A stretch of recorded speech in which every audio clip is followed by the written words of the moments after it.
Cette semaine, une question de Jane de Dublin. L'Union européenne a récemment donné son feu vert à la suppression des frais d'itinérance. Bientôt, quand j'utiliserai mon mobile dans un autre État membre, est-ce que je paierai la même chose que dans mon pays? Les opérateurs ne pourraient-ils pas être tentés d'augmenter les prix des communications et services nationaux? La fin des frais d'itinérance signifie, en théorie, que vous devriez pouvoir utiliser votre portable dans un autre État membre pour le même tarif que dans votre pays. Mais d'après les règles européennes, votre opérateur sera capable de limiter votre utilisation gratuite de l'itinérance. Elle pourrait être limitée à quelques semaines ou quelques mois dans l'année ou à un certain pourcentage de votre forfait mensuel.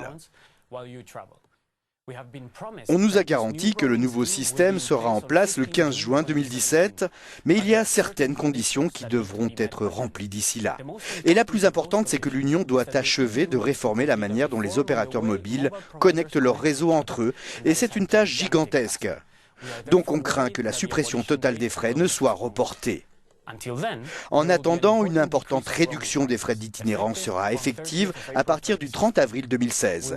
Quand on utilisera notre portable depuis un autre État membre, on paiera en frais d'itinérance 5 centimes d'euros par minute d'appel, 2 centimes par SMS et 5 centimes par mégaoctet pour l'utilisation de l'Internet mobile. La législation européenne comporte des mesures pour éviter que les prix des communications et services nationaux n'augmentent. Un seuil limite est imposé aux opérateurs. Au sein de notre bureau, on estime que ces nouvelles règles représentent une avancée dans la construction d'une Europe vraiment sans frontières, mais on n'est pas satisfait car ce système prévoit trop de conditions et de limitations. Si vous voulez poser une question, rendez-vous sur notre site ou sur nos pages des réseaux sociaux.